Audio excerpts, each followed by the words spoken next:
Hey everybody, welcome. Make sure you share the video. Let everybody know that After Dark with Dr. J is on right now. And guys, before we get started, I have to say a very, very special thank you for um, those of you who were online with me on Monday night and who, man, Monday was crazy. Monday was crazy. But thank you to those of you who were online Monday night and who um, just gave me the great advice of calling my doctor, letting my doctor know what was going on with me. And mind you, it was after midnight. And you guys were like, call, call, call. And I was able to call the on call doctor who turned out to be my physician. My physician was on call on Monday night. So you guys were right. I want to give a shout out to Renee.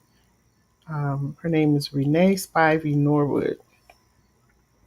And the other gentleman, I don't know why I keep forgetting his name, but I wanted to say thank you to him as well because had they not pushed me to call the on call doctor, I probably wouldn't be sitting here because my tongue had actually swollen after the show was over and the back of my mouth was already swollen. My throat, I mean. So, the story was that my throat was closing and I didn't know it. So we're going to have more conversations about that to really talk about, um, what happened and what's been going on after that. Because I will tell you that it was very traumatic. It was hard to deal with.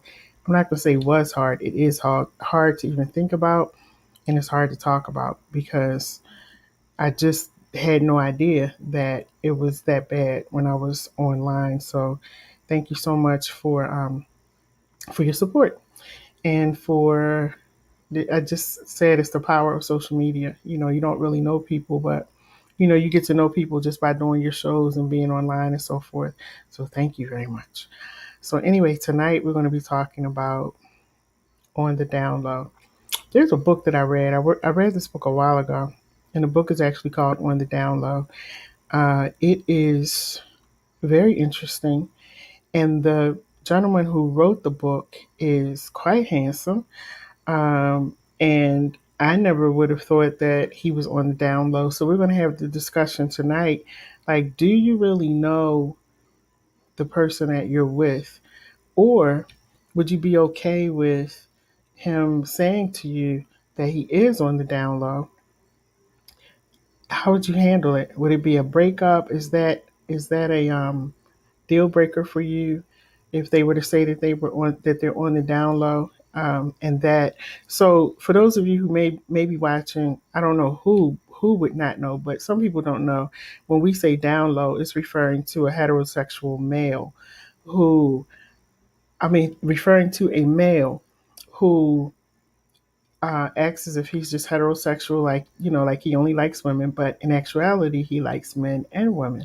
But he's on the down low. Some of these guys are married, some of them are in really deep relationships, and the people that they're with have no clue that that the person that they're married to, and I'm telling you, like, it's so crazy because I actually know people, and I'm not saying a person. I know people who have been in this type of situation, and when they found out what was going on, they were devastated. They had no clue that their man liked other men. So, I just want to have that discussion because here's the thing. Here's the interesting thing about it is that there are a lot of down low men on the down low. It's a lot of them. They're in your churches, they're in the pulpits, they're ushering, they're singing, they're at work, on the bus, you may come in contact with them. There are a lot of down low men. And then there are some men who don't care if you know that they're on the down low. They really don't care. And I commend them for that. My thing has always been And a lot of people don't like when I say this, especially church people. They hate when I say this. My thing is this: be who you are. Be who you are. Be happy about who you are. Be happy with the choices that you make. And like I said, a lot of people will not agree with what I'm saying, but I'm just telling you that the only way that you're going to be happy in this life is if you make a decision and you come to the realization that you like men and women and walk in it. My friend Dana, I'm going to invite Dana on one night. I love Dana because Dana walks in his lifestyle of being he's homosexual. He loves it. He knows that people don't really, there are people who don't like it. We had that conversation, people in the church and so forth, but he walks in who he is. And so I love the fact that he does that. And I wanted to have this conversation tonight for that reason. And also ask the question, how would you feel if you found out that your man was living a double life? In other words, he's living on the down low. So there's a book that's called On the Down Low. And let me give this gentleman credit. You can actually get it on Amazon. I mean, if you're interested in reading, I don't know if you're interested, but I love books, um, so I actually read it. And there's also a movie that came out about men on the down low. But his name is J.L. King. I should have put his picture up so you could see it. Very handsome guy. I like chocolate men. Very handsome guy. And he wrote this book, and it's so interesting. He said, On the Down Low, it's a journey into the lives of straight black men who sleep with men. And he has straight in parentheses, straight black men who sleep with men. I'm going to read you a little bit of what he has in his book because, you know, some of the women that I've talked to who've been in this situation of finding out that their man who they deeply love also likes men, it has been devastating for them. Emotionally, mentally, it's been hard for them to deal with. I think as women, we just feel stupid that we didn't know, we didn't recognize that. It's never happened to me. I haven't been in that situation, but I have friends who've been in that situation and they were just devastated because, you build your life with this person and then all of a sudden they either tell you or you find out from somebody else or in one case the guy actually contacted the female to let her know that he was in a relationship with her man. And so when things like that happen to women, I think it does something to us. And I know it definitely did something to, a couple of the women that I know after they found out that their man also like men. So this book, like I said, it's called On the Down Low. If y'all get a chance to read it, he's very candid. J.L. King is very candid, very real. But it was just one part in here that I wanted to read to you because he was actually, I think he said he was at church. I'm trying to find it. He was at church. There was a guy who was at church. This is a true story. There was a guy who was sitting in front of him at church, and yeah, okay, here it is right here. He said, listen to this, and this is in his book, right? And the way he's describing this guy, it would be like how a female describes a man that she's looking at. So anyway, this is J.L. King talking about himself being at church. So he said, I spotted this brother from my pew 10 rows back. His broad shoulders seemed to take up 2 seats. His physique was not burly, but the definition of his muscles was noticeable even through his light wool suit. His face was striking. He was a light skinned brother who wore his curly hair cropped close on the sides and a little higher on the top. He had a square jawline and a sharp nose, and every time he turned to smile at his wife, I noticed the dimple on his right cheek. She was pretty too, a petite woman with a caramel complexion and straight hair, which she wore on this particular Sunday up in a conservative bun. He amened every time the pastor hit his mark. I was new to the church. I made it my business to introduce myself to him after the service. Listen to this. When our eyes locked, I knew he looked at me just a little too long. And some of the guys that I've talked to, they told me they're able to look at another man who's pretending to be straight. They're able to look at him and see that you like men, like you really, really like men. So he says, so the guy's name is Mike. He said Mike worked for a mental health organization in the Midwest and was a member. Let me turn this around so I can see it. And was a member of the Greek fraternity, a deacon in his church, and well liked. Remember, I told y'all earlier that there are people in your church. So some of y'all church members need to stop. I was talking to a church member and I said this to him, and he was, excuse me, he was like, "We don't have no gay people in our church." I said, "Listen, they're everywhere. They're in your church too. Just stop it." So anyway, he goes on to say Mike worked for a mental health organization in the Midwest and was a member of a Greek fraternity, a deacon in his church, and well liked. We hit it off instantly. Okay. He's talking about the guy that was at the church. He said, I invited Mike to go with me to a card party where he had a great time. Afterwards, we went back to my place and soon we were making that connection. So we're finding out, and this is a true story, right? So we're actually finding out that Mike is on the down low, but Mike is also married. Okay. He's also married. He's also a deacon at the church. He said we didn't get into anything too deep because he wasn't feeling me like I was feeling him. Instead of becoming sex buddies, we became good friends. He and his wife, who was 6 weeks pregnant, would hang out with me and my lady friend. So both of them, Mike was married, JL was dating, okay? And Mike's wife is having a baby. He said, and Mike, JL also has children. He also has children. So later, when I had my kids for weekend visits, I would take them over to Mike and Sheila's house.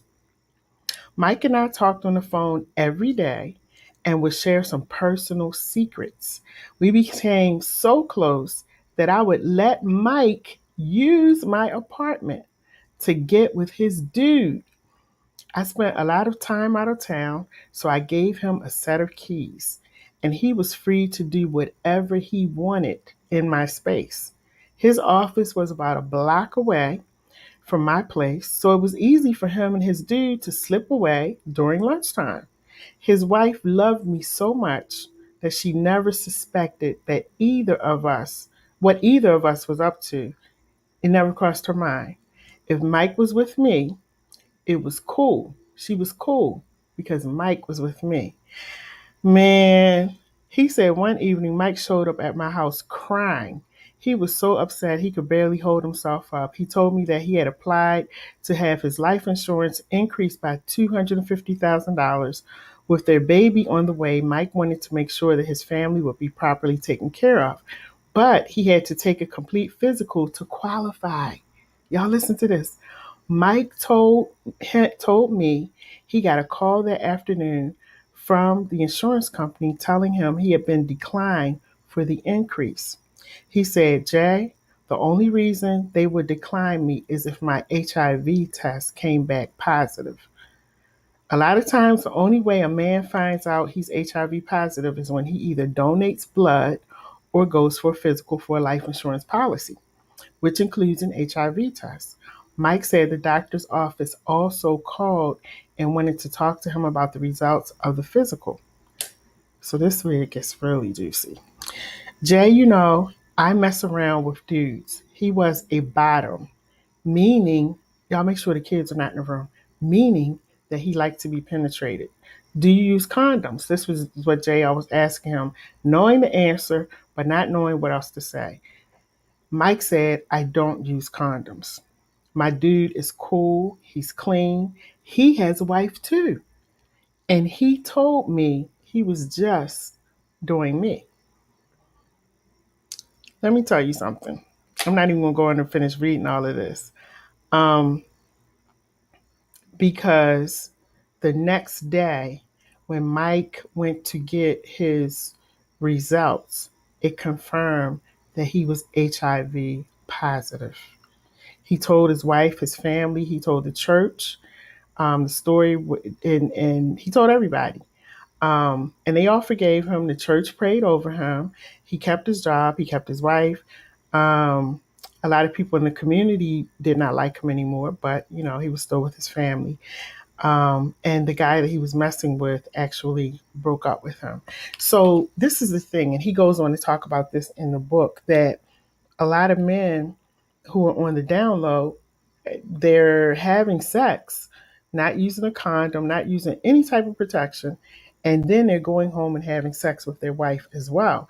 And that's where he is really in the book, saying to guys like, look, if you're going to do this, it's one thing to do it, but it's another thing to do it and you're unprotected and you're still continuing to have sex with your wife, which I totally agree with. Give me the option. Okay, let me decide whether or not I'm okay with you having sex with another man. Let me decide that, because now you're taking my life into your hands because you're having sex with a man, which I don't have no problem with it if that's what you want to do. But let me know. I think and I know that it's hard to have that conversation. And, every night I'm always on here talking about you have to have certain conversations. And a lot of people, because of their religious organizations, religion period, because of church, people are very, it's hard for you to be, get down, Coco. It's hard for them to really come out and be who they are, because you don't want to be ostracized. You don't want the church to be against you and your beliefs. But I love this book. I love J.L. King's book because, the bottom line, what I say about it is, I hate to see people pretending to be something that they're not. So if you actually like men, I think that's something that you have to deal with within yourself. You have to have that come to Jesus moment with yourself and say, I do like men. I don't care what anybody thinks, because at the end of the day, there's still going to be people in your life, and there's going to be people who walk away who don't want to be bothered with you, period. And that's the realization that you have to come to understand, that you get to make that decision about if you want to like men. um and if you like men, if you like having sex with men and women, my thing is, just let the woman know. you know give me give me that feedback, give me that opportunity to say I'm okay with it or I'm not okay with it, because I know some women who are okay with their man having sex with them and also being into other men. They're okay with it. I know some men who are okay with their woman. Um, they're bisexual. They like women and they like men. I know people that are okay with it. They're in a relationship, but they've had that conversation. And I think that's what it comes down to. Having the conversation. And another thing for me personally, I just accept people for who they are. So if you're on the down low, I'm not going to be freaking out or telling you you're going to hell or this is going to happen or beating you over the head. I just accept people for who they are. And I feel like when you're an adult, when you're a grown person, let that person make their own decisions about what they want in life. It may not be something that you particularly like or you particularly agree with, but let that person have their own life. Now, if I was to meet a guy and the guy, I would be angry. I definitely would be angry if I was in a relationship with a guy and he never shared with me that he liked men, because I'm very open and, I'm pretty open to a lot of stuff. So I would love if they would have that conversation with me. I would be okay. Hey Yvette, Yvette says, I'm listening. This happened to me. Undercover was revealed. It made me empty inside. Yvette, you know what? That's exactly what I said when I first started this video. I said for women, when we find out something like that, and I can't elaborate it on too much because it's never happened to me, but I'm just thinking as a woman, if I were to find out that I'm deeply in love with this guy, and then somehow I end up finding out that he is into men, I think I would be devastated. I think it would take a part of me. It would just rip a part of me away because as women we love so deep, and the more we get into you, the more we love you, the more we give ourselves. And so I know it would be difficult for me, and I can only imagine. And thank you for sharing that, guys. She said listening. Oh man, I forgot to. I thought we want. Let me hold on 1 second. I thought I had connected to the radio. Now we're on the radio. My goodness. Anyway, she said, Yvette says, listening. This happened to me. Undercover was revealed. It made me empty inside. And you know, Yvette, did you ever recover from it?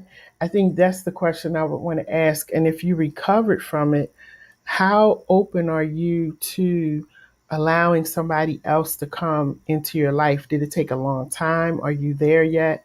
Because I think for me, it would probably make me not want to be bothered, or not bothered, but not get into another relationship with a man. Because as women, it's difficult to even as I'm thinking about it, it's kind of hard. It's like another man took you from me. Like, we got all of this. We got the breasts, we got the butt, we got everything. And another man took you away from me. So I think it plays with your psyche. It definitely does. Because for one, you're not looking at it, even thinking about that happening. And two, it's like you left another man, you left me for another man. So yeah, definitely. So in his book, um, you know, I'm thinking about this guy, Mike, who, and this is a real story, it's true. Um, let's see. Yvette said, I had to do healing work. It was difficult. I can only imagine how difficult that could have been. Um, so,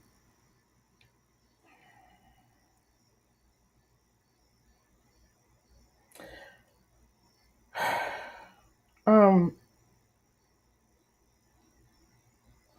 so anyway, after this incident happened, I was just trying to think of how I was going to say something, but I'm gonna let that pass for a minute. So anyway, after this happened, JL decided. He said he went home one night, because JL played a part in allowing this guy to come to his house and sleep with his men. Have his relationship on the side, and he was playing his Mike's wife, Sheila. He was playing Sheila because Sheila loved him. Sheila trusted him, and probably the last thing on her mind was that he was allowing her husband to come over and use his place to sleep with men, you know?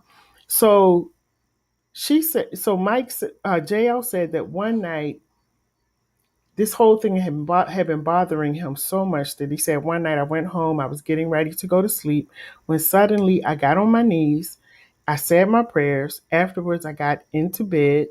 And when I was laying there, my body froze. And he said, I couldn't even move.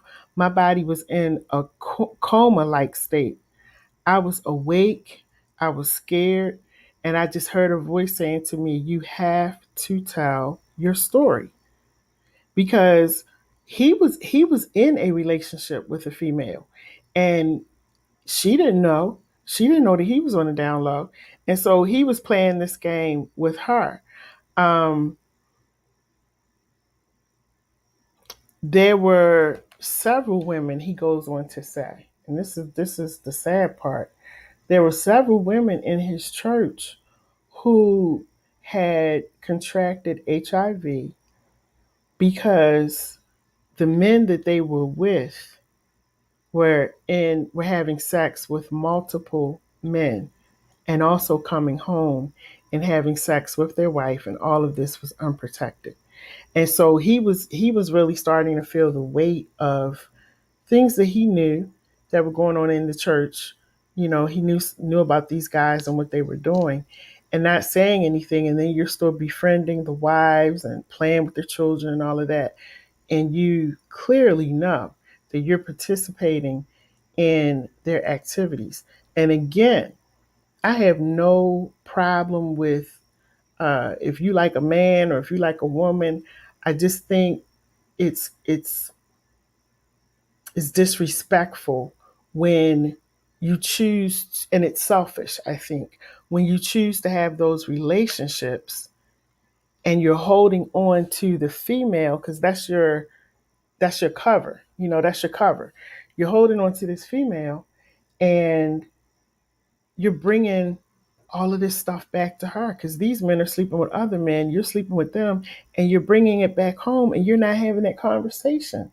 So there were women at the church, several women, that JL says the pastor was saying that there were several women at the church who had contracted the HIV virus once the story actually came out about what Mike had done. And it makes me I'm going to switch from that and go to another thing about the down low. Um, there's a brother who I know was very active in church, handsome brother, very active in church. I had no clue he was on the down low. He was married. He was also seeing someone else. This is somebody that I know. He was also seeing somebody else, another guy. And apparently it had been going on for years where he was seeing this guy and he's married. And the guy was tired of, the covering, the lying, and the sneaking around. So the guy threatened to tell, and it's okay for me to tell the story because now he's already told it, so everybody knows. Some people might know who I'm talking about. But this guy that he was sleeping with threatened to tell the pastor, the deacon leader, and his wife because he was like, "You're playing with me, and I'm tired of being played.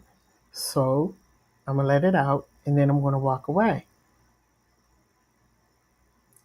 The guy at the church was so in love with this guy, and I gotta say kudos to him because he actually stood up. He took responsibility for what he had been doing.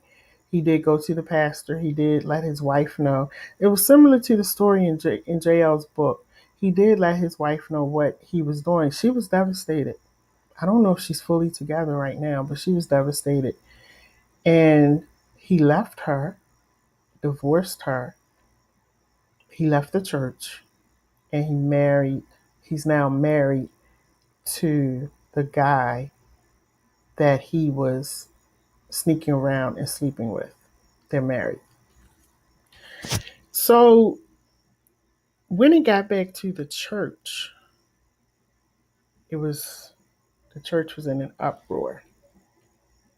What I had a problem with, the thing I had a problem with is being told that we shouldn't talk to him anymore because he's clearly gay and he's married his lover.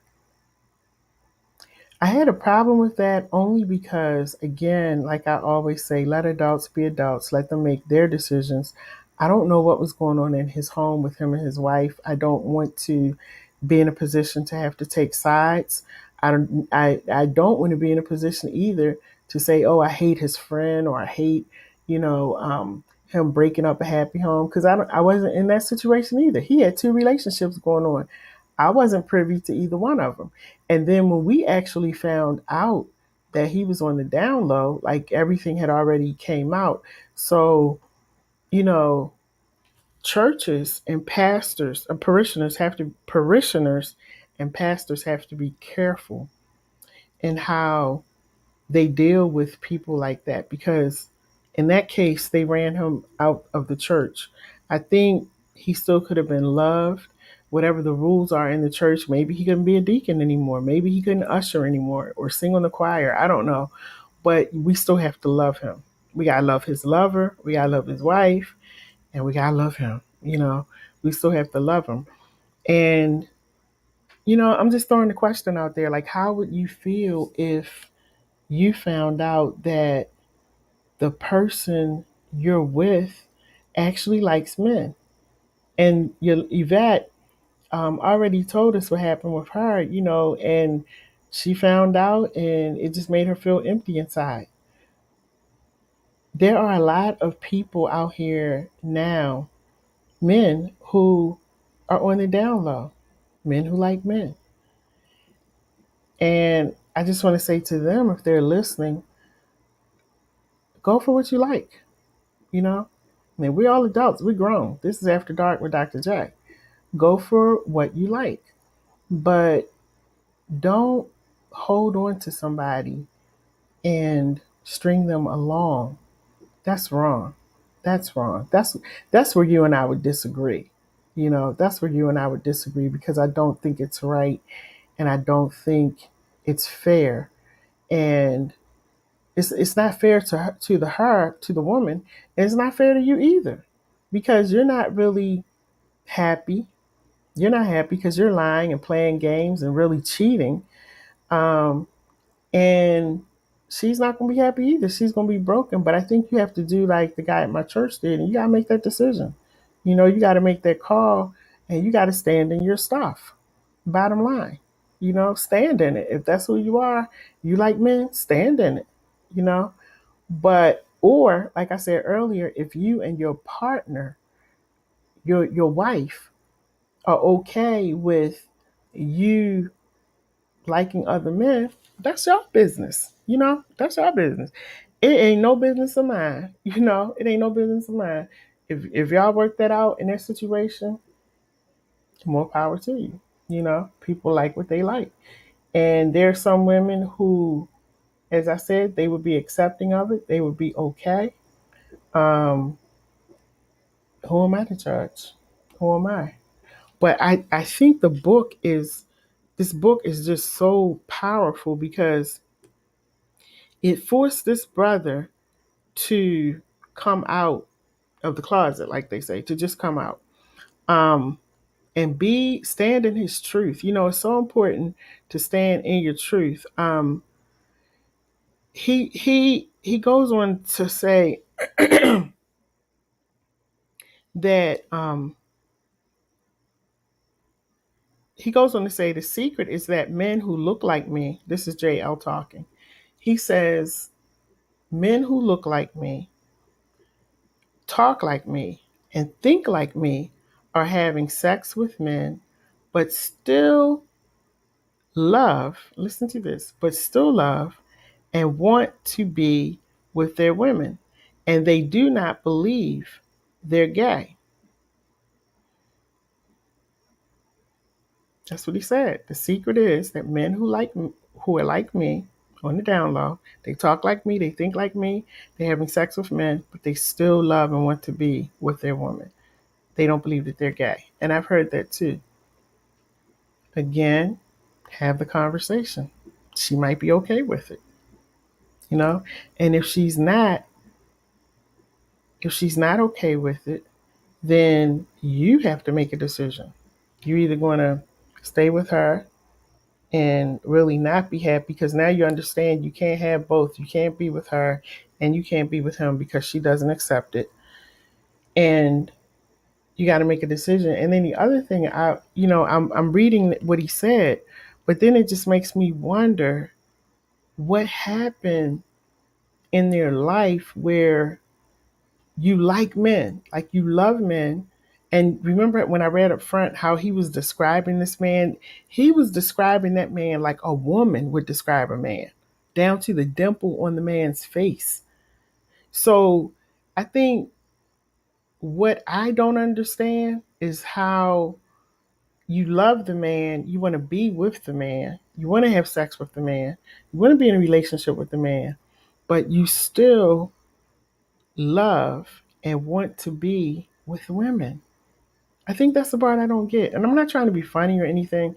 That's just the part that I don't understand. Like, what? So, I guess my question is, what is it that the woman is bringing to you? Like, what are you getting from the woman? Is it that you like to, maybe somebody can answer it and help me understand. Is it that you like the woman because you like to have sex with her? Or do you like having her, just the presence? Is it the conversation? Is it like a girlfriend? Like, I don't understand. Because from what he's saying, men who are on the down low love, they really love the man and they really want to be with the man. Some of them are the top, some of them are the bottom, you know? And so I don't know what we would bring. Like, what else as a woman will we bring into your life? I think that's what I'm confused about. What would be my role? You know, if you are that much into men, when you come back to me, what is it that, I guess the question is, how am I satisfying you? You know, because as a woman, to be honest, I think we have those questions like, okay, evidently I'm not satisfying you because you're over here. But then if what I'm reading, he's saying that they still want to be with the woman. So I'm super confused right now. I don't have an answer to that question. So if anybody out there can answer that, let me know, because I don't get it. I really don't get it. I don't know what we would be bringing to this table. Um, so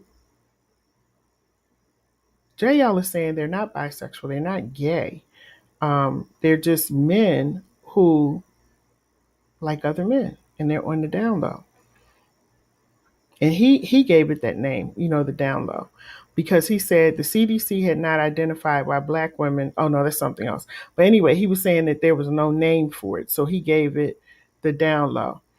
He says men who are having unprotected sex with men, but not labeling themselves gay, are also having unprotected sex with women and spreading the HIV virus. Women are getting infected by their husbands and boyfriends who are not telling them that they are also having sex with men. These men are living what he calls on the down low. Do you really know who you're with? Like, how can we really know who we're with? Now, I've seen some of these guys who were in relationships with women. Some were married, some were just dating or trying to figure it out. And I could clearly see that they liked other men, that they were kind of on the fence. I could clearly see it. And I would be looking at the woman like, why can't she see it? And then I was thinking sometimes maybe she does see it, but maybe, you know how you see something but you don't want to see it? So maybe that's what it was, because I don't know. I don't know. But guys, if you get a chance to grab this book, it's really good. It's good reading. I love books. And I love the way that he's so open about his life.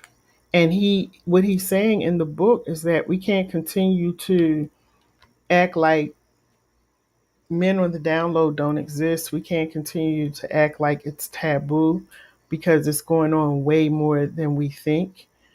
And I don't know if you guys have been, if you guys watch YouTube. I love YouTube. And lately, there's been a lot of pastors who have either gotten caught or they're coming out saying that they're gay or they've been on the down low. And so I think, as he said in his book, sometimes you get to a point where you just can't hold it in. And the thing about it is that it's like with anything. If you try to hide it for too long, it eventually comes out. And it always comes out when you don't want it to, or when you least expect it. It comes out. And so, again, if you're going to go on this journey of being on the down low, make sure that you are responsible in what you're doing. That means using condoms. And also that you take into consideration how are you having sex with men and going on dates and all this kind of stuff, coming home to your beautiful wife or girlfriend or fiance or whatever, your partner. How are you okay with not sharing what you've done? Because you're exposing yourself to a lot of things. And then when you come home to have sex with me or put your tongue in my mouth, you're exposing me to stuff. And you didn't ask me if it was okay. And that's why I said we got to have these open discussions. And we got to stop being afraid. We will do things knowing that it's wrong.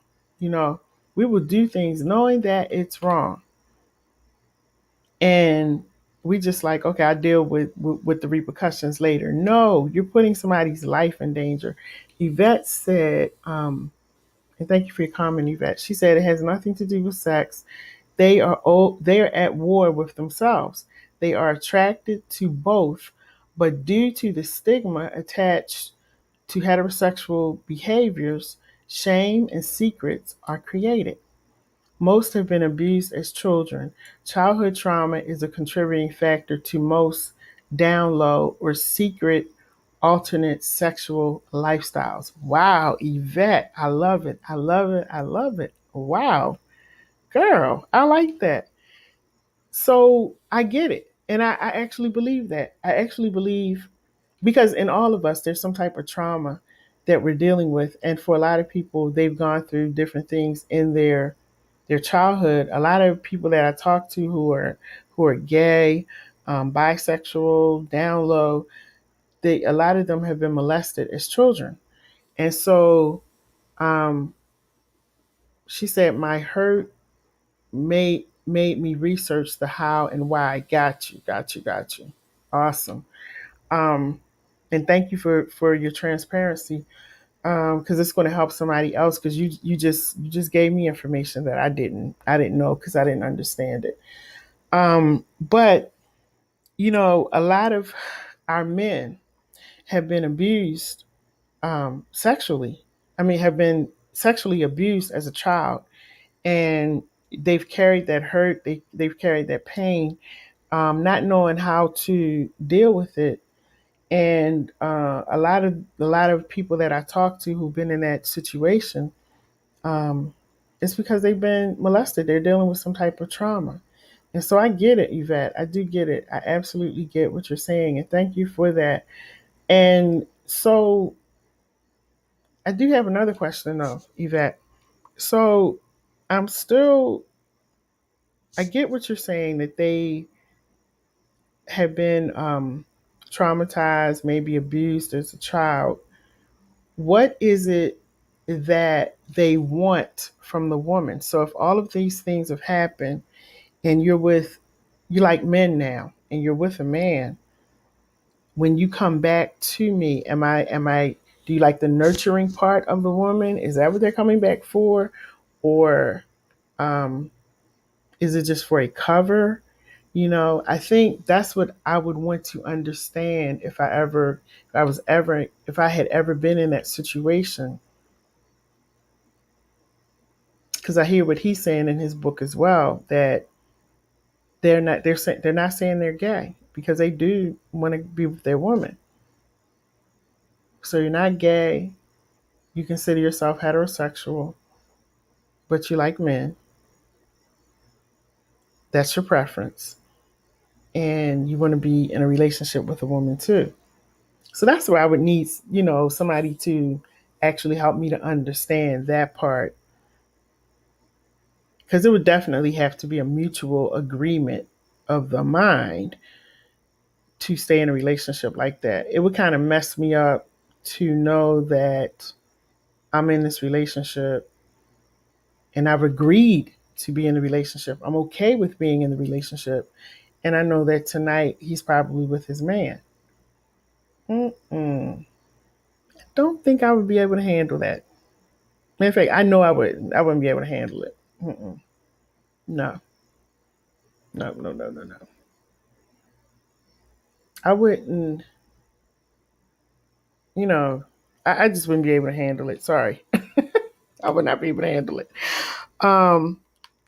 So, any thoughts? Anybody? Any thoughts? Any thoughts? Any thoughts? Any thoughts? Um. Because I just want to. I just want to understand. Um.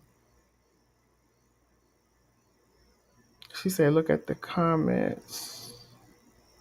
Look at the comments." Um. I'm looking at them. Yeah, I see them. I'm gonna. Which ones? Which ones is she talking about? Somebody was telling me to look at the comments. I think I went through the comments. Yeah. So, I think that's where I'm stuck at. I think that's what I need help understanding.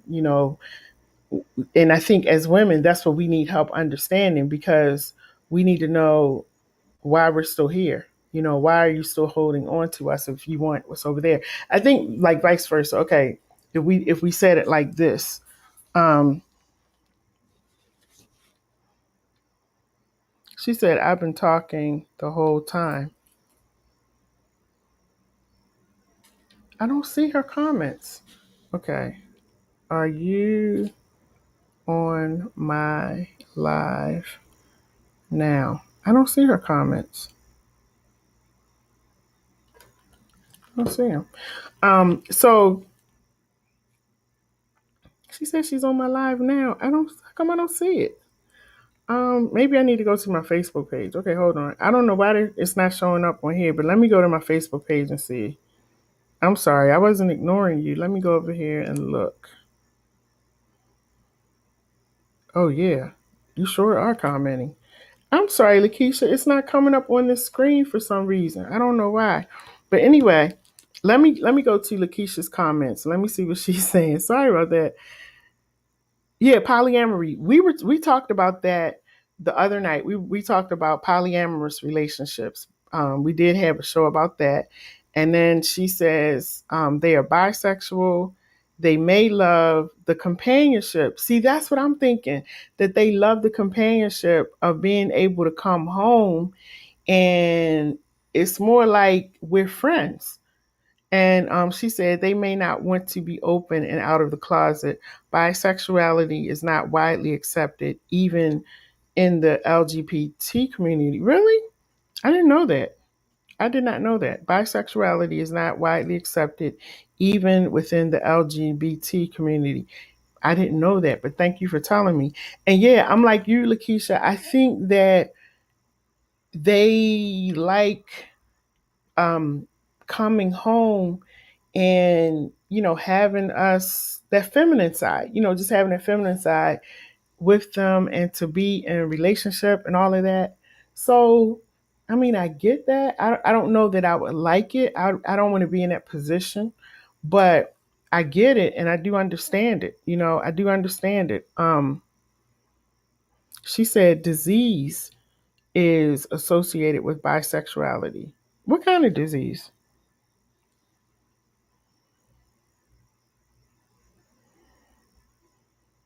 She said, this is Lakeisha. She said, protect yourself even if it's another woman. Science says there's no correlation between sexual abuse and sexual identity, but him being with his other woman is okay. Disease is associated with bisexual. And she says all the diseases are associated. Wow, I'm gonna have to um have some. I'm gonna have to get a panel together on this one because y'all schooling me tonight. That's why I like doing these after dark shows because I don't know everything. I'm learning as I go along, but I like that book, and I like the fact that he finally just came out because I'm gonna tell y'all something. Some of the men that I have come across who are on the down low are the most beautiful men, smart, attractive, smell good, can dress. And when I found out that they like men, I was like, I mean, not that they like men, that they're on the down low. I'm like, oh my goodness. I had no idea because they're very private with it and they keep it on the low for real. They keep it on the low. So it is just every time I found out, it was surprising to me. And these men were married. Um, so it was definitely a surprise. And so Lakeisha said, you will hear studs say they don't deal with bisexual women because they deal with men. Oh, really? Really? Okay. Wow. Interesting. Interesting. Interesting. Wow.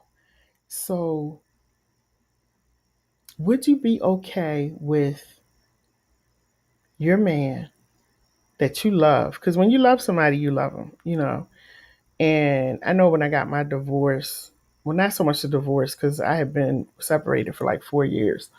But when I separated, I didn't just walk away like not having any love for that person anymore. I still loved him, but I knew I had to move on.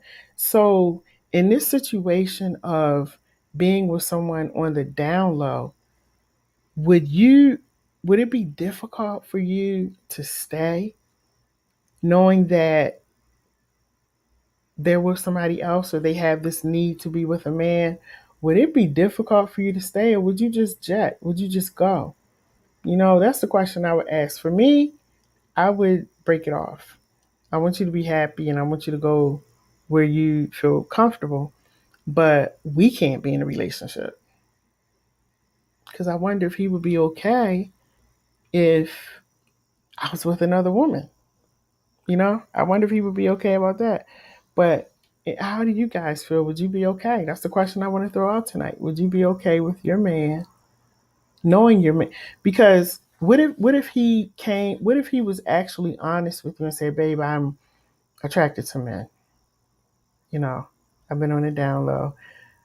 Or he could tell you at the beginning of the relationship, like when you all are really getting into each other, as time goes on, and he lets you know that he likes men. Would you be okay with it? Because I know some women who are.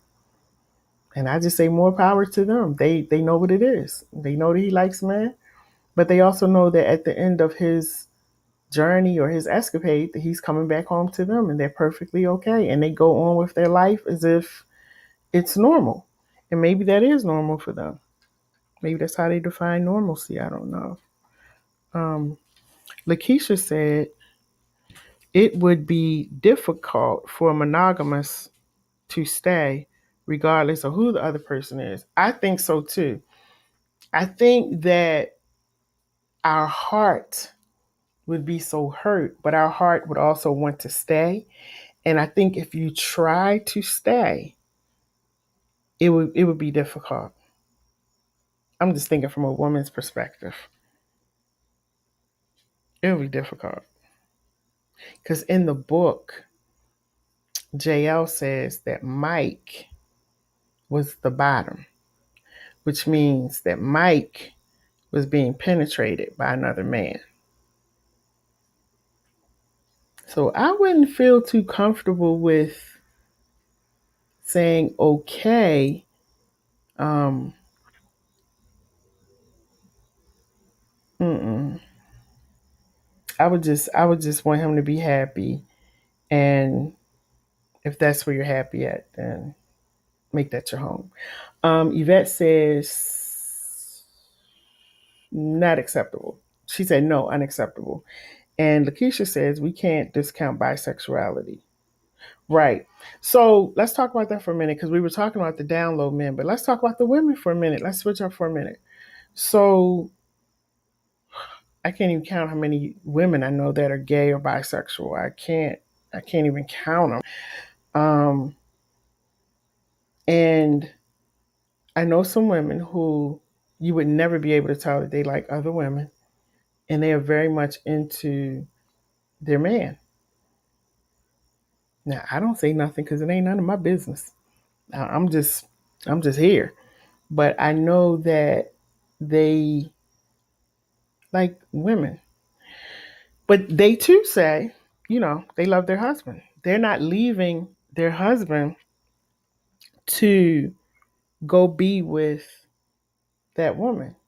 They love the time that they're able to spend with the woman. They have a connection. The woman understands them.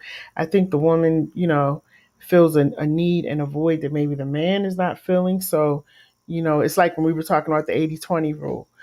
And so they actually, spend time with another woman, sometimes have sex. And in their mind, they've made it okay. It's okay. They're okay with it. And that's cool. That's cool. What's not okay is when you do these things and you don't tell your partner and you don't give them a chance to make that decision about if they're okay with it. You know what I mean? Because in Mike's case, by him not having that conversation with his wife became HIV positive because she had no clue about what her husband was doing.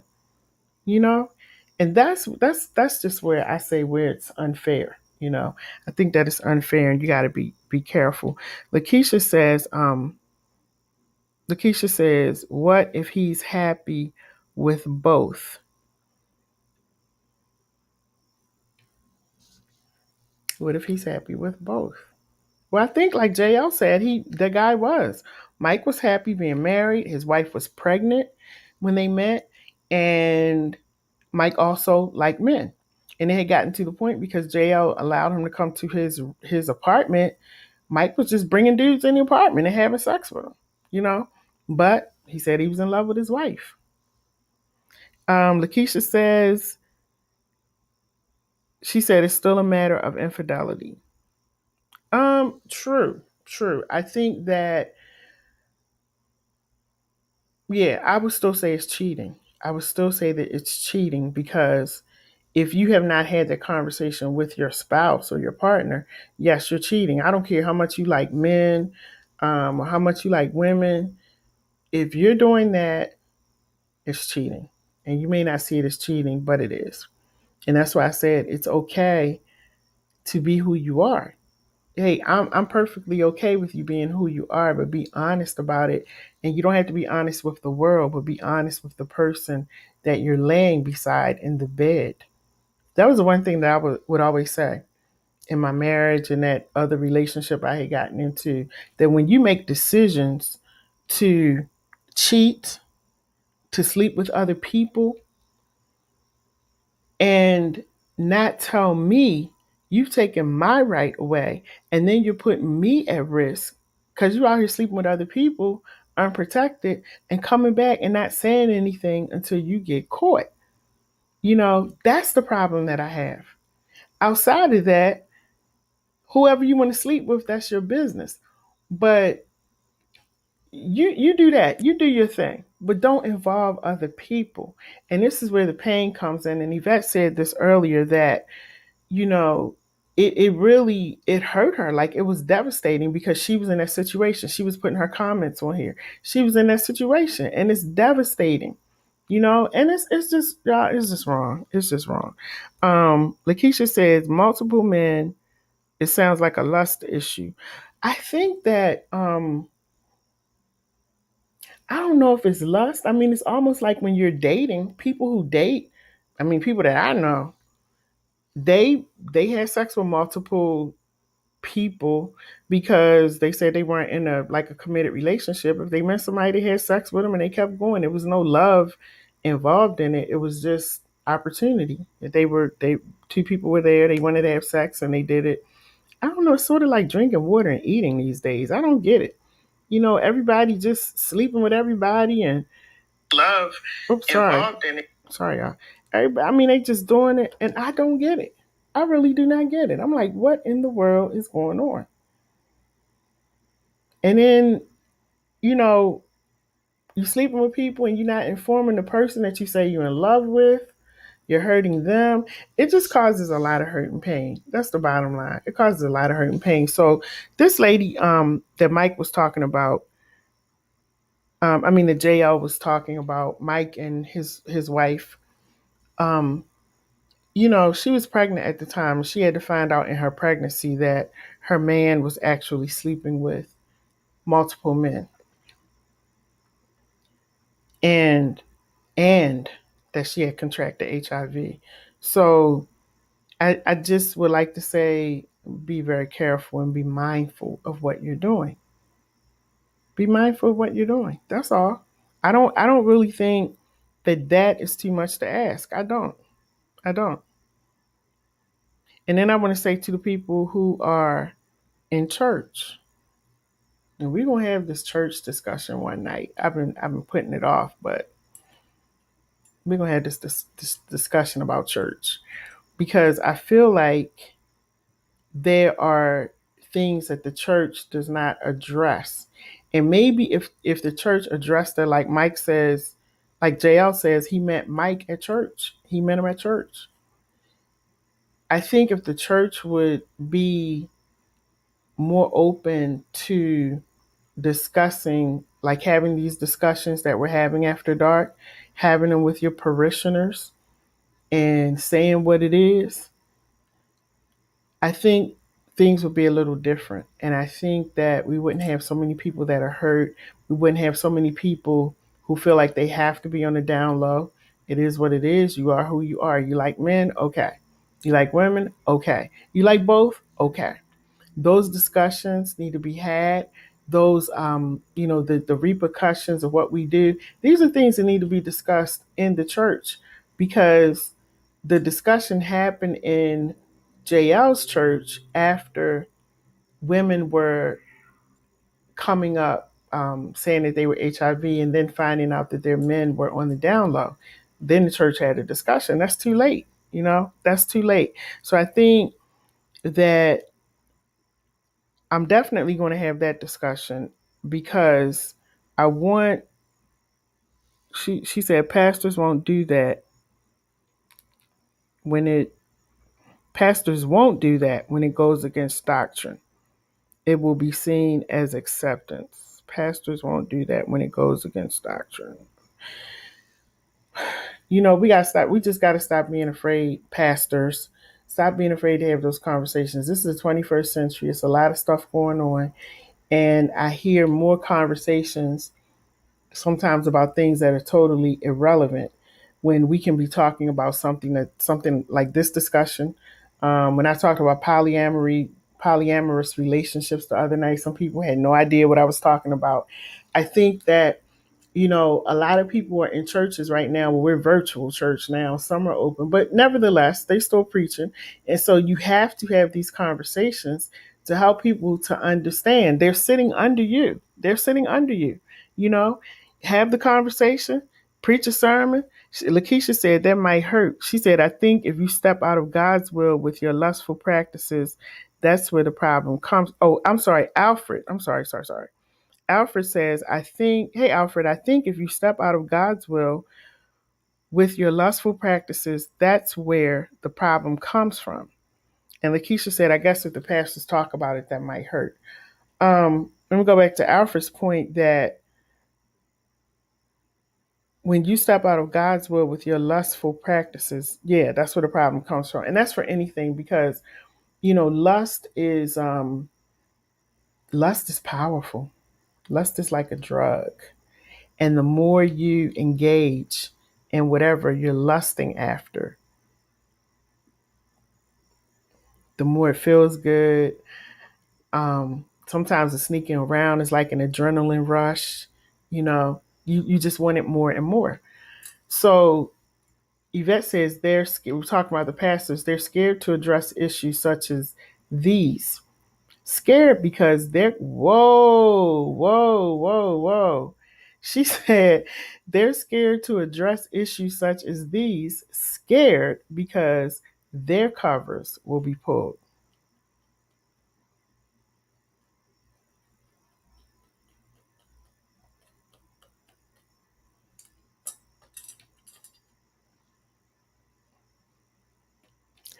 You're right. I'm like trying to think of what to say and how to say it. All I can say is you're right. Lakeisha says, so if you live that way, they will only say why it's wrong. Yeah. Let me tell you something, Yvette Williams. It's a lot of pastors. And I'm a pastor's daughter, so I get a lot of flack because I'm an out of the box pastor's daughter. I'm probably not your your kind of pastor's daughter that you would think about. I'm just out the box because I'm going to be me. But there are a lot of pastors, just like she said, who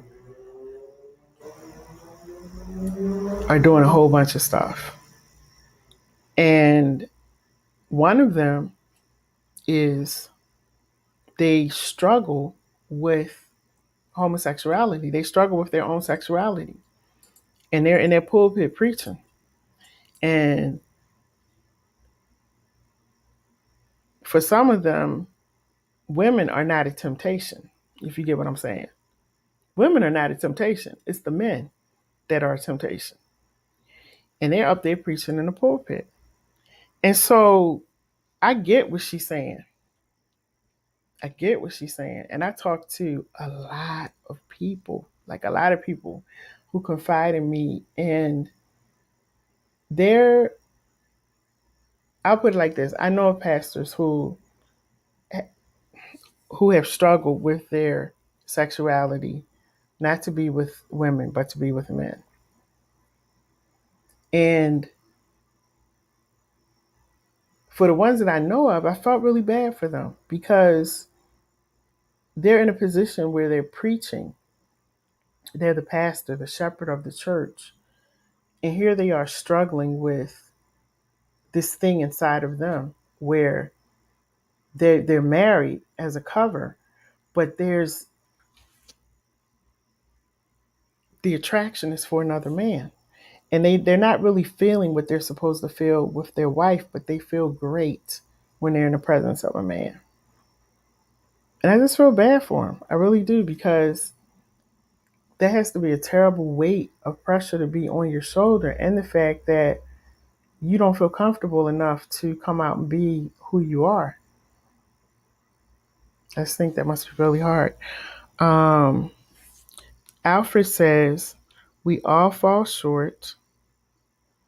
Well, Keisha says first, they're human. Absolutely. Don't get me on the human part, though, because sometimes pastors think that they are just, they can do it all. They can do everything, you know, and they got to be on 10 all the time. Sometimes you just got to pull back.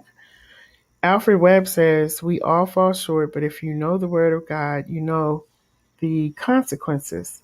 If we do wrong, what do you expect? Lakeisha says, I don't know why people get caught up in that. I think Yvette said it best earlier in her comment that there are men who have been hurt, abused as a child, and they're dealing with a lot of hurt and a lot of pain, and they find comfort in um, engaging in sex with other men. They find comfort and they enjoy it. Now, we may not understand it. But this is why I always say, before we judge people, before we put them down, let's find out why they're doing it. Did you ask why before you decided to put them out of church or ban them from being the deacon or the usher? Did you have that conversation, or you just sat them down? Because I've been in those churches too. They just sit you down or disown you, or like the pastor who's parishioner just totally walked away from his wife and went with his man. This pastor was telling everybody, don't say anything to him. That's not Christ-like, pastor. That ain't right. He said, don't say anything to him. That's not right. That's not right. Um, she said that's where they add the extra man stuff. Yeah, so the down low brother, the person who's walking around and he's on the down low, if you're watching, what I would say to you is at some point in time, you're going to come to the realization like JL did in his book, and you're going to say, I'm just going to be who I am. I'm just going to come out and be who I am. I like men. And I like women too. So, as I said, there are women out there who are accepting of you liking her and liking him. They're out there. Do what makes you happy. Do what makes you happy. Make sure that this is what you really want to do because, you know, I just feel like everybody should be happy. Everybody should be happy. I don't try to tell you what to do or how to do it. But I think the worst thing, and I've done this, the worst thing is to walk around and pretend like everything is okay. And inside you feel like crap and you're constantly pretending. It feels so much better to just come out and be who you are. Those who want to be with you are going to stand with you. Those who don't are going to walk away. Simple as that. Um, Lakeisha says, I'm talking about why people get caught up in associating a position with with acceptable morality. I'm talking about why people get caught up in associating a position with what's acceptable morally. Pastors, police, etc.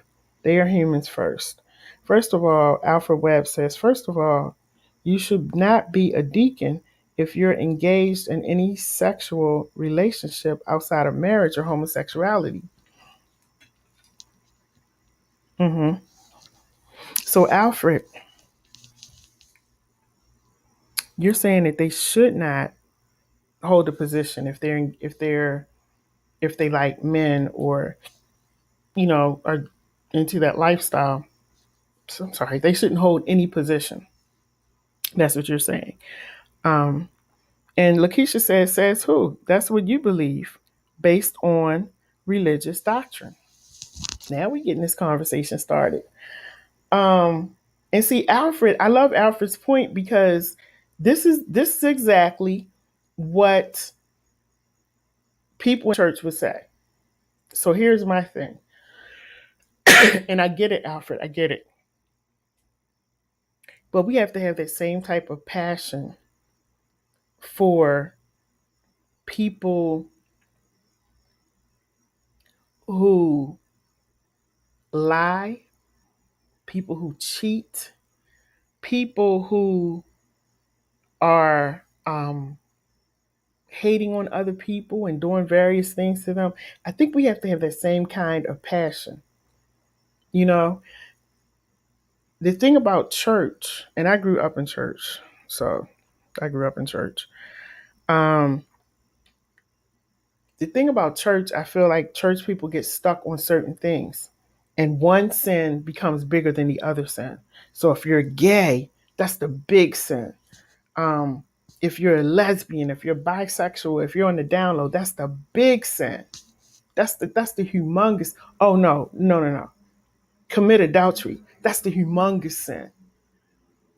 But then we have all of these other things that people are doing in church, and it's kind of like swept under the rug, and we don't talk about it. But the Bible says sin is sin.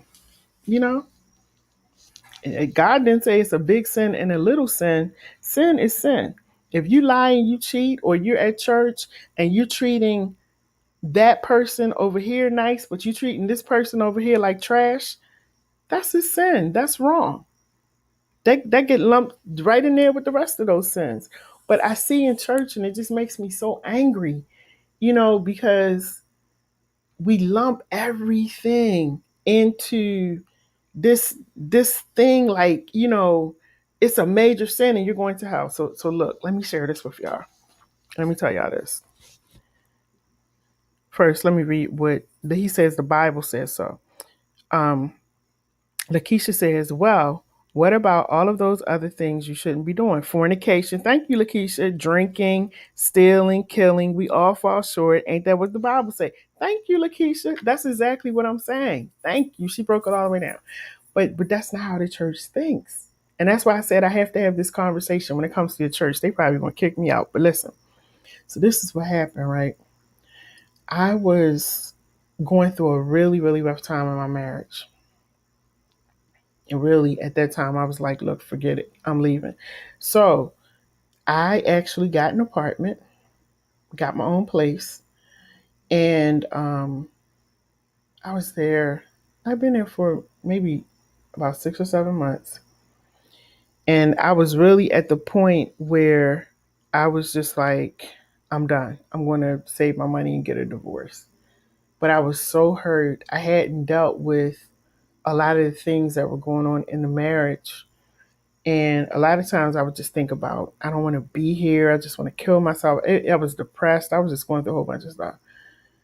And I found myself one day in the arms of my friend, right?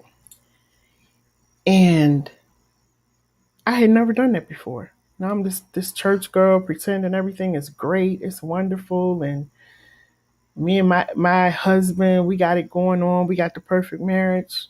Well, I found myself in the arms of my friend. Then I found myself in the bed with my friend. Then I found myself having sex with my friend. And me growing up, the church girl, Miss Perfect, after I did it, I was so like I was devastated. Like, oh my goodness, like I committed the biggest sin in the world because I wasn't that sleep around person. I'm still not. Um, and so when I did it, it was devastating. And I had mentioned it to a couple of my coworkers. And they're like, "Girl, whatever. I done slept with like 5 or 6 guys." I'm like, "But I haven't. I never did that before." So I ended up sharing it with some people in confidence. I thought at church. And when I tell you that that was the biggest mistake that I made, because all I knew and all I heard was, y'all, she committed adultery. She's still married. She committed adultery. Oh my goodness. There was never any mention of what I was going through in my marriage, what caused me to be in that particular space and in somebody else's arms, because it wasn't love. We weren't in love with each other. We were both going through something. And that's what happens sometimes. You're sitting there talking, you're going through something, you're hurt, she's hurt, and you find yourself in these positions, and before you know it, you're in the bed, right? So for and hear what I'm about to say. I I'm not lying. Up until, and this happened when I was in my 20s, and y'all know I'm way past 20. Up until like 2019, do you know they were still talking about that? This man had gone on with his life. I've gone on with my life. We don't talk. We don't see each other. People were still talking about it. I wore that letter D on my. I remember I was doing seminars back then too, and I did a seminar on the letter D. And nobody knew what I was talking about, but I ended up telling my story. I mean, not letter D, letter A. I'm sorry. I'm thinking about a divorce. Letter A. Um, I did the seminar on letter D because it was about divorce. But I wore the letter A. Coco, what are you doing? Come back. I wore the letter A. Sit down. I wore the letter A on my chest. I was in my 20s. And I wore that letter A on my chest up until 2019. Not because I left it there, but because people put it there. And I allowed people to continue to label me as she committed adultery. And it was this one particular day that I went berserk and I blew up. And like I told them, this will be the last time that you keep talking about this. Some people had me going to hell. Mind you, I have been divorced for 11 years. You're going to go to hell. You committed adultery. Never any mention of the things he had done because I committed adultery. And that's the big sin. That's the real big sin, you know? And it really messed me up for a long time. It really did. Until I finally got to a point in my life where I was like, I have to be happy with who I am. I have to accept the fact that I did what I did. I know why I did it. I know that I was lonely, I was vulnerable, I was hurting.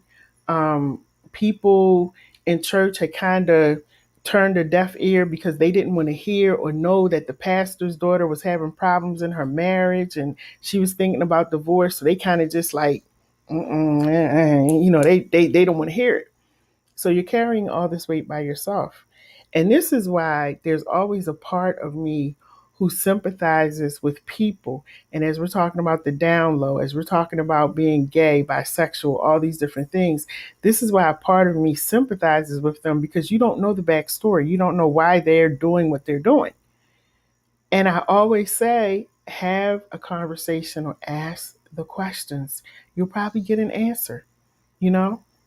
But tonight, I just want people who may be watching or listening on the radio who are on the down low to get to a place in your life where you accept who you are, you accept what you like, and you walk in it and you stand in it. You know, stand in it and be okay with it. And like I said, there are going to be people who are going to love you and embrace you, and they're going to be people who hate you and don't want any parts of you at all. And it's okay. But happiness comes from within. And there's going to be people that's telling you that you're going to hell. The Bible says this, the Bible says that. We know what it says. And guess what? We got to accept responsibility. We got to accept responsibility. Let me go to these comments over here. I don't know why it's not showing. Okay. I have to read it off of my phone. Lakeisha says one sin is greater than another. Exactly. Alfred says it's not what people say, it's what the word of God says. It's not about what people done, it's about turning from that sin. But if you are doing it and thinking it's okay, it's not okay to continue. That's not man's standards, but God's. So Lakeisha says it's all about what you believe. That Bible doesn't dictate everybody's life. She says the Bible has been translated and interpreted by man over and over. Have your religion and spirituality and leave others to theirs. And then I think she's talking to Alfred. And Alfred says the bottom line is if you desire a relationship with God, He will give you His Holy Spirit to help you walk in the Spirit. Then you will not greatly then you will not gratify the lust of your flesh. Got it. And so Lakeisha says, accept that you are human and you fall short. She said, walking in the spirit makes you perfect. And Alfred says, one thing we have to do if you are a believer is to not compromise with sin, because that opens the door up to continue in sin. So, Alfred, I agree with some of what you said.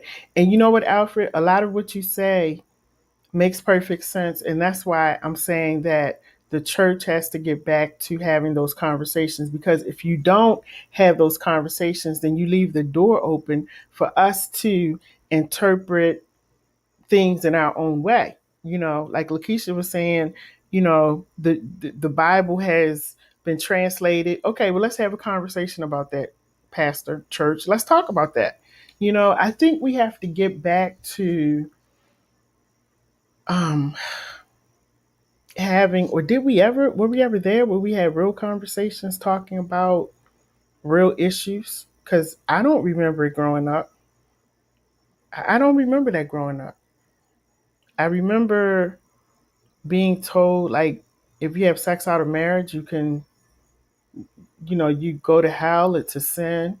It's certain things I remember, how you should dress, how you should act, more like the basic stuff. But I'm talking about the deep, nitty gritty stuff that we've been talking about after dark. I don't hear those conversations in church. I might have to start my own church and have those conversations because we need to talk about it. Um,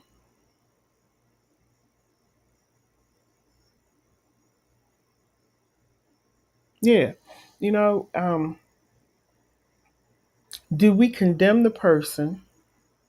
Because I know earlier in the comment, Alfred said that person should not be a deacon at church. So, Alfred, how do we deal with the situation of a person who is on the down low? They want to come to church, they love God. Because let me tell you something too. And Dana, um, who is an advocate for the LGBTQ community, he was on my show a few weeks ago, and he was talking about, how the church has treated him because he's gay. But he said to me that he loves God. He knows that God is with him every day. He knows that God speaks to him. God is guiding him, directing him, leading him, opening up doors for him. So, Alfred, when you hear that, what do you say to that? What do you say to that if somebody is saying to you that I truly believe that God is with me and that God is blessing me and he's okay. He knows who I am and he's okay with who I am. And they truly believe that. So Alfred, I want to ask you that question. What do you think about that? And what would you say to that person? Um, yes, Lakeisha, she said life is real. It is. And Alfred Webb says one thing is true. You have a choice to do whatever you want. Absolutely. You have a choice to do whatever you want.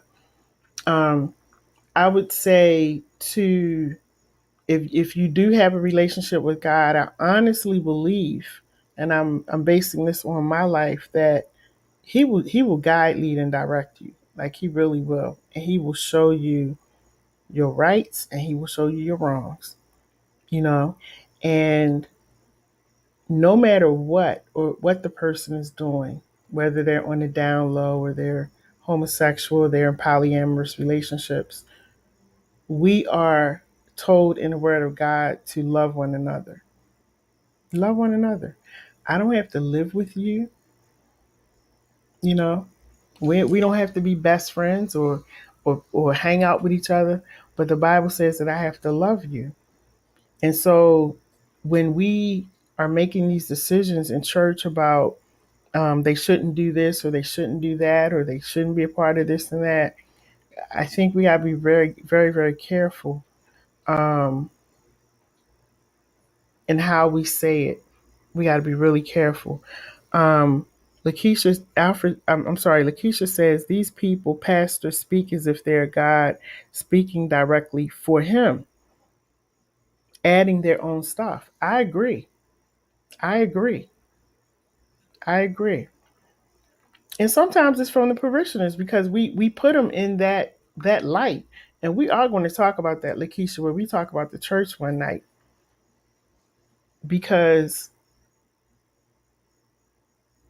we have to remember that they're human and they're dealing with certain things as well. And the thing that's happened is with this pandemic going on, a lot of stuff came out with these pastors. A lot of things came out. They're dealing with a lot of stuff. And, you know, bottom line for me, as I tell people, the bottom line for me is that I speak. I pray all the time, and I allow God to speak to me. You know, I don't look to the pastor, the church, nobody.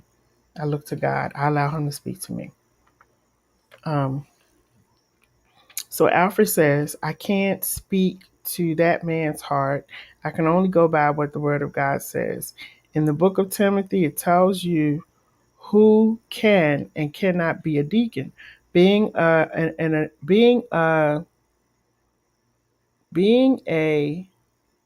adulator and homosexual, this adulterer, I think he says, and homosexual disqualifies you for that position. Yeah, there in the book of Timothy, it does break down um, elders, deacons, and what your responsibilities are to your home. Like, it breaks down what you're, who the man that you, well, see, that's another subject too. That's another subject. But anyway, I'm not going to get into that. But it breaks down, basically, if you're not doing certain things in your home, then you're not to hold those positions in church. And so I do know what Alfred is talking about, because they talk about that in my religious organization as well. But I think we just have to be really careful in how we approach people, because some people are coming to church because they really do want to find out how to deal with what they're going through. It may be something that they're not even used to. They're trying to figure it out. So I think we got to be really careful in our conversations and how we handle people. And we have to still love and embrace them. That's what I'm trying to say. We still have to love and embrace them, and we have to let them know that they are still welcome. They say the church is a hospital. We got to let them know that they are still welcome, and that no sin is greater than the other sin. You like men? You like women? Let's talk about it. Let's talk about it. I think we've just gotten so far past having conversations about stuff that we just beat people over the head, you know, about the do's and the don'ts and the can'ts and all of this, and have those conversations. You never know. You never know how you can impact somebody's life just by having a conversation and not beating them over the head with the word. God still loves them. He still loves them. The Bible says he hates the sin, but he doesn't hate the sinner, you know? And so that's what we got to remember. Um, she said, no talking, all judgment. And that's true. Girl, believe me, I know. I know. Because it was all judgment for me. All judgment. From the divorce, the separation, you're the pastor's daughter, all of it was all judgment. There was never a question about why, what led you to this. It was just that I was banned. And some people still tell me I'm going to hell because I divorced. And you're supposed to not divorce and stay married. So, according to some people in the church, I already have my ticket for hell. And I find it quite interesting. And that's why I said, I tell people all the time when they talk to me about things that they're dealing with and things that they're going through, there's a song, the older people used to sing, take your burdens to the Lord. Take your problems, your struggles, your everything. Take them to God. Ask God to walk you through it. God will even send somebody in your life to help you walk through it. If that's what you want, if that's what you're asking for. But I will have that conversation one night about the church police, because some of you need your badges taken away. Because you just police everybody but yourself. And you need your badge taken away. Let me see what they're saying on here. Alfred says, we all deal with sin in our lives. No one is without sin. If you know you're living sinful, we can overcome our struggles. But do not be a hypocrite. Lakeisha says, exactly. Let people be who they are, gay, bisexual, etc. People are grown. And let grown people do what grown people do. You know, let them do what they do. They'll come around. It'll come to a time in their life when, look at Donnie McClurkin. Donnie McClurkin, who was raped and molested growing up, and he became attracted to men. He was living a gay lifestyle. And then, years ago, he came out and said that he had given that up. He was not into that anymore, and he was looking for a wife, and he's saving himself for his wife. My friend Paul Heflin, same story. I got to get Paul on here. Paul Heflin has a beautiful story about that, being homosexual and changing his life, and now he has a wife and he has children and he's happy. Some people say you can't change. Once you're gay, that's who you are. I don't know, but I'm just going about what they said. But the struggles that they had to go through because they're men and they were in love with men. These are things that they had to deal with and they had to overcome. And that's why I said, if you stop looking at man and stop letting man dictate to you what you cannot do and you're going to go to hell for this and that, and you allow God to work with you, you never know what's going to happen. You never know. And I think that's how we have to leave it. We have to be an ear for them, so we can hear what they're saying, be a support system. Because if you've never been a victim of molestation, you don't know what they've gone through. My understanding is that when men go through it, they handle it totally different than from what women may deal with it, how women may deal with it. That's what I've heard. I don't know. Either way, I just think it's traumatic. So, um, Lakeisha says, taking everybody else's life because of your person. She said, taking everybody's life, taking everybody else's life becomes so personal in your walk. You can refrain from a behavior. Yeah, you can. I believe you can, and I believe some people don't believe Donnie McClurkin. They think that he's still gay, but I believe that you can change. I believe that. I really do. Um, and Lakeisha says, if I'm bisexual and with a man, it doesn't mean I don't like women. I'm choosing to be monogamous to this man and refraining from dealing with women. She said, if I'm bisexual and with a man, it doesn't mean I don't like women. I'm choosing to be monogamous to this man. Oh, got you. And refraining from, got you, right? Got you. So it's a choice, basically. It's a choice that we make. Absolutely. It's a choice. And so, um, guys, going back to this book, if you get a chance, I don't know if you've read it before, but it's called On the Download by J.L. King, and it's on Amazon. And I would just suggest that you go and read it because it really gives you a clear understanding of what he was thinking as a man and why he felt like he needed to do what he did. And that was be on the down low and pretend that these dudes are just my friends. I got a woman right here. But in actuality, the dudes were his dudes. You know what I mean? So it's a really interesting book. And it really opened my eyes up to a lot of stuff in understanding men who are on the down low. They don't they don't um they don't go into it intentionally to hurt anybody. It's because they just don't know how to express it, and they don't know how to um, just stand in their stuff. So they get with a woman because, that's what they've been taught to do growing up. You find a girlfriend, she becomes your wife or whatever, and they play that role. But the need that they really have, and the need and the desire, is to be with another man. And so I think we just have to try to understand where that comes from. That's the big thing. Understand where it comes from. And then how do we deal with it from there? How do we deal with that person from there? Um, Alfred Webb says, I'm not judging being gay, but I will not condone it. I love everyone but I can't shake on sin. I do stuff, and there's no way I can expect people to condone my sinful behavior.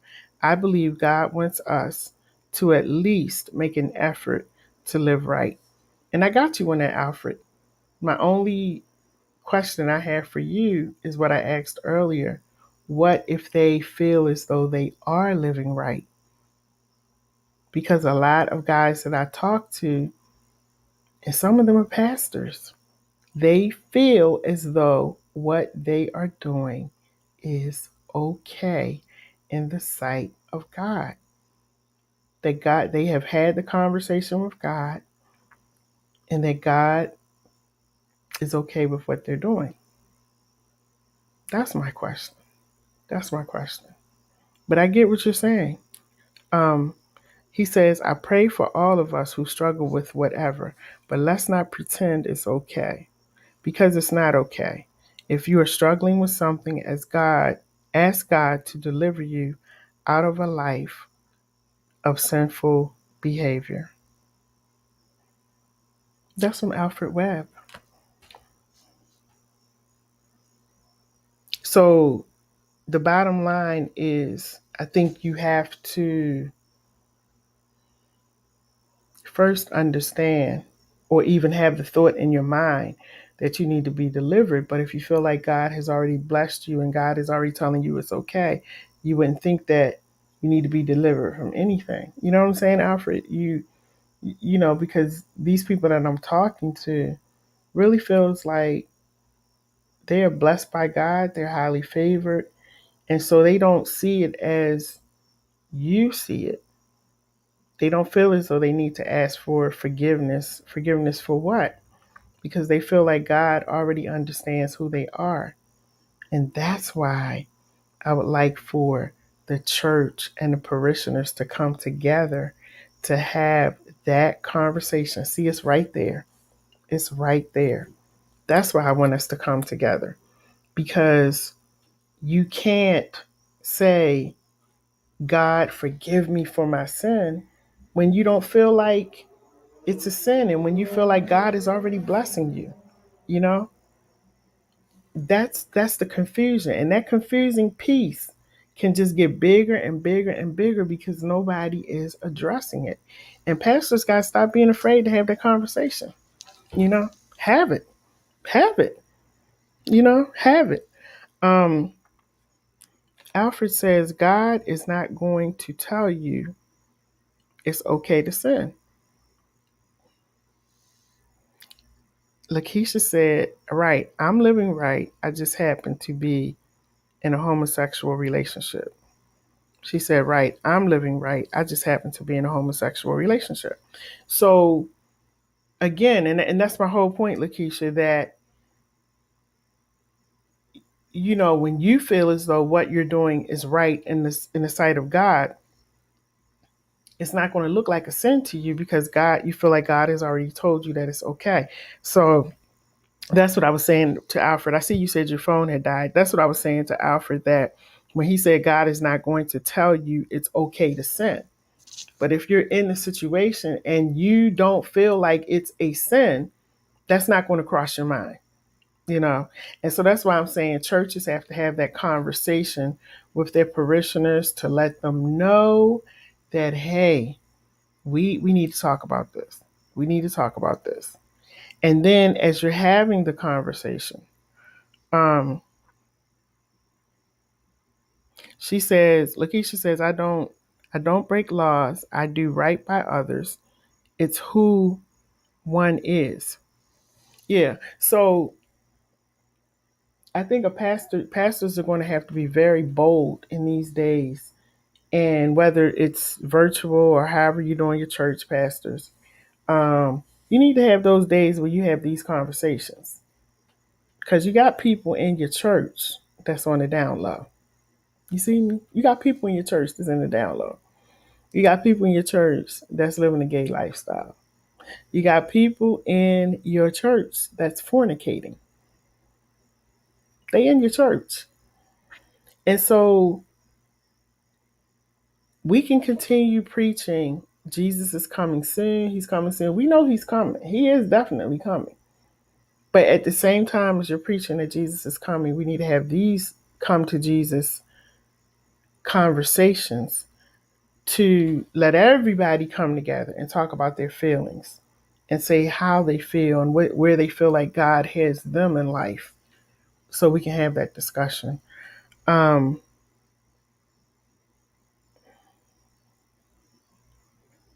Lakeisha says, I understand they don't condone it from their belief. They themselves are doing the same things. And Alfred Webb says Proverbs 14:12. So, guys, listen, the bottom line is this, and I'm enjoying these after dark conversations, by the way. My throat is getting sore, so I gotta stop talking. They have me on these steroids, and it seems like when I, keep talking for a while, my throat gets sore, so I'm getting ready to get off. But what I wanted to say is the book that I was talking about tonight is by J.L. King. It's called On the Down Low, and it's talking about down low brothers who are married, living the lifestyle with their partners or their wives, whatever you want to call it, but they secretly love men. And the book is quite interesting. Um, and I know that there are some people, and thank you, Yvette, because Yvette shared her story right here on the screen. She wrote it out. Thank you for your transparency. I know it's real, it's out there. Um, Lakeisha says, well, we will all die. She says, we are human. You won't be at my judgment, vice versa. Alfred Webb says, read the Bible. And Lakeisha says, if you are a Christian, I can't tell you. I can't tell you. I can't tell you that you're not anything else. Alfred said, read the Bible. And I also think as we read the Bible, Alfred, um, we need to, and this is why I'm saying the pastors need to, kind of do something where we have these discussions. Maybe they could do it once a week where, they have after dark discussions with their people at their church. And you sit down and talk about, because people are dealing with real life issues, like real stuff right now. And so I think it's good, if pastors would just sit down and have that conversation. And whether you step on toes or if people disagree or they don't, it doesn't matter. Just have the conversation. That's your job. That's what you're supposed to be doing. So don't be afraid to have the conversations. And I think if you don't feel comfortable having those conversations, maybe you have some professional people in your church who can um, do a short seminar or do something online to talk about some of these subjects that we have been dealing with for the past week. And we've been dealing with some deep stuff. And so we're in week 2 now of dealing with some really deep subjects. And like tonight, I didn't fully understand 100%, but you guys helped me to understand um, why these men are on the down low and why they still have a need to have their woman in their life. They still have a need to hold and hug her as well. So you all helped me to understand that. But I think that, the bottom line is us having those moments where we come together and we really just put it all out there on the table, you know, because people are out here hurting and they're struggling with their identity and embarrassed to say what it is because they don't want the backlash from the church and they don't want to be embarrassed and ridiculed and all of that. And I definitely understand because I went through all of that. So I definitely understand. Um, so, guys, thank you for joining me tonight. I was just trying to make sure I had gotten all the comments. Thank you so much for joining After Dark with Dr. J. I appreciate it. Thank you again for your prayers and your support. And let me tell y'all something.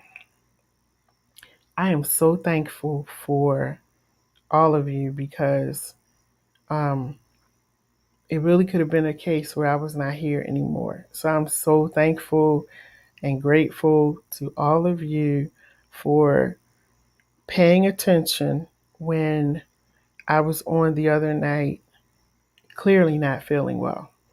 And you guys said, call your on call doctor.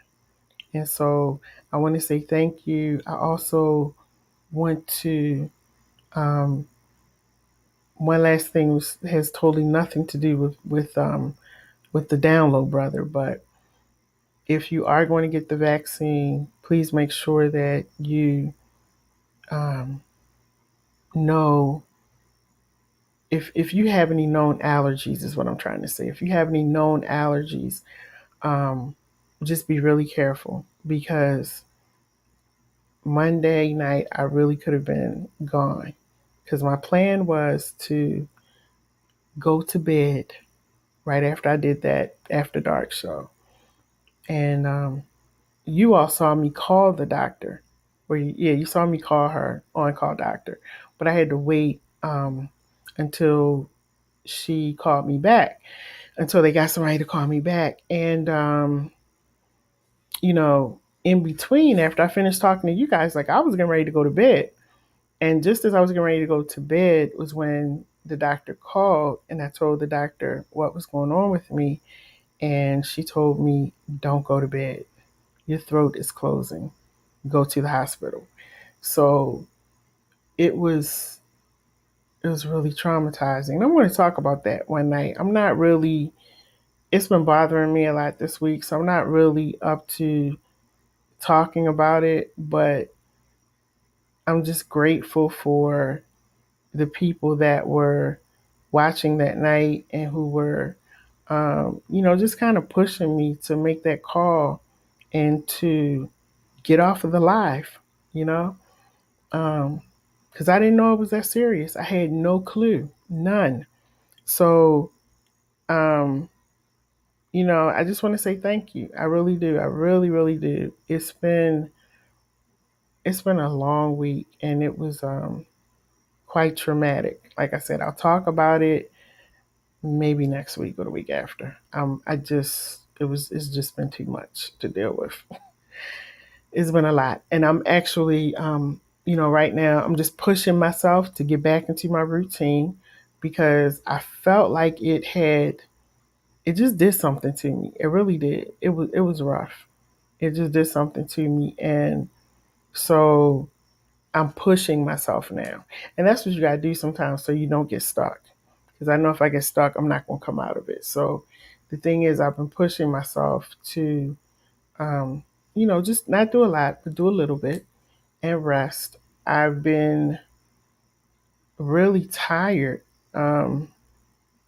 way more than normal. I'm never tired, but yeah, it's just done a lot. So be careful as you're going out here getting vaccinated. Make sure you do your research. Make sure you understand, if you have any known allergies, read up on everything. If you really have to get it, or if you choose to get it, I'm not saying go get the shot. Either way, I mean, that's your personal opinion, but I'm just saying, if you decide to do that, just make sure that you know what all the side effects are, and that you understand that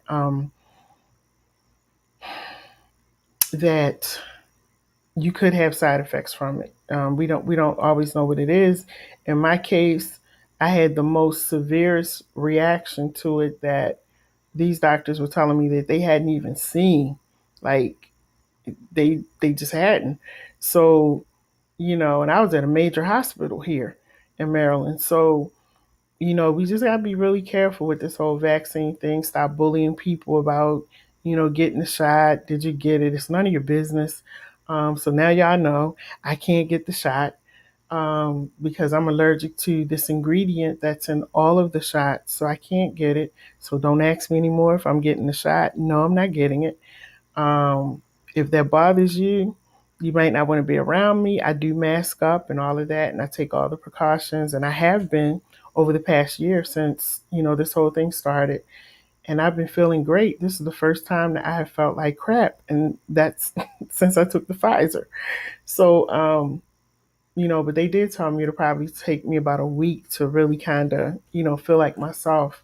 And I'm on steroids right now, which I don't think really make you feel any better. But um, the thing is, just be very careful. And like I said, I don't tell anybody what to do when it comes to this whole vaccine because it's a lot to deal with. Um, just thinking about it. So let me see what the comments said. Oh, hey, Renee. Alfred said, we need to seek wisdom from his word. I sin, but I know it's wrong because of the word. Some of us don't know because they don't read it, and maybe some of us are not called by God to understand. Oh, Renee said, I didn't think you would be on tonight. Renee, the tiredness is from the effects of the vaccine, and you're being up most of the night. Yeah, somebody else told me that today, Renee, that it's from the vaccine because I'm feeling extremely tired. And that's not like me. Like, I'm just always buzzing around. So, yeah, I was in bed most of the day today, which is really not like me. But I'm just going to take it slow. But I do encourage you all to be very careful with these vaccines. I don't want anybody to end up like I did. And like I said, I'll talk about it one day. But it was really traumatizing. Never want to go through that again. So you guys have a great night. Have a good night. We will be back tomorrow night. We came in a little late tonight because I was my friend passed away today, and I was talking to his mom and my mom, and I think that's something else that's added to my tiredness. So that's why I have these talks too. Love the people that are in your life. Doesn't matter if they're gay, if they're lesbian, if they're on a down low. Love the people that are in your life because when they're gone, they're gone. And it's nothing that you can do once they're gone. So I just try to make it a point to really love everybody around me and let them know that I love them. And that's important because we're just living in a day and time where people are just leaving out of here so fast. So even though we had this discussion, thank you, Lakeisha. Thank you, Renee. Um, Even though we had this discussion tonight, like I said, it's really important to, we may not agree. We may not agree with what that person is doing. We may not agree with their lifestyle, but let's still love them. Let's still love them. Let's still embrace them. They're still human. They're still people. So let's not treat them in any other way because who knows? One day we never know. We never know what situation we might be in. And we might need that same amount of love and energy and kindness given to us. So you guys have a great night. Have a good night. I am going to go back to bed. I've been in bed all day. I should not be tired. But I want to go back to bed. I'll see you guys tomorrow night on After Dark with Doc J. And thank you, Renee. Thank you, Alfred. Thank you, Lakeisha, Yolanda, everybody else that's on, people on the radio, people on YouTube. Thank you very much. I'll see y'all tomorrow night.